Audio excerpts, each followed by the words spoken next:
So here we are to discuss a very high risk case which we have done this week. So this lady came to us with this being her fourth pregnancy. The first pregnancy she had severe hypertension and baby, the placenta separated, which we call as an abruption, and the baby died inside, unfortunately, and a C-section was done immediately. And then the second pregnancy also, she had developed high hypertension, high BP, and they had to do a C-section at 32 weeks, and unfortunately the baby could not survive.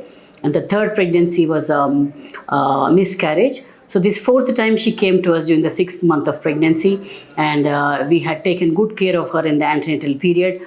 We have given some medication with which the baby grew well and to prevent hypertension to a certain extent.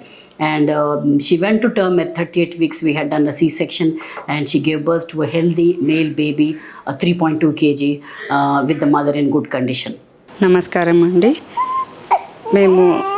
Na peru Padmavati, ma chelli Srivani. మా చెల్లి pregnancy మేము వేరే చోట చూపించినాము. అక్కడ 6th మంత్లో problem వచ్చింది. అక్కడ మాకు సాటిస్ఫాక్షన్ లేక ఇక్కడ వచ్చి సుధా మేడంని కలిసినాం, డాక్టర్ సుధా గారిని. తను అప్పటి నుంచి కేర్ తీసుకుంటూ ఎవ్రీ వీక్ ఫాలోఅప్ చేస్తూ మెడికేషన్స్ ఇస్తూ టాబ్లెట్స్ మెడికేషన్స్ అన్నీ ఎప్పుడు ఏది ఇవ్వాలో అది ఇస్తూ, అండ్ లాస్ట్కి 8th మంత్లో ప్రాబ్లం వస్తే కూడా అప్పుడు మళ్ళీ వన్ వీక్ అడ్మిట్ చేసి డెంగ్యూ అనేసి వచ్చింది.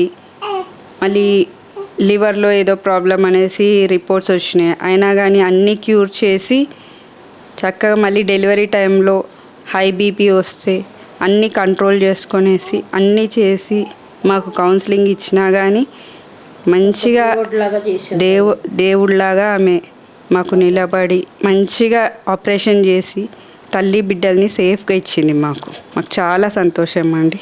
మా దృష్టిలో డాక్టర్ కాదు, దేవుడు, ఆమె దేవత. మేము ఎప్పటికీ మరవం.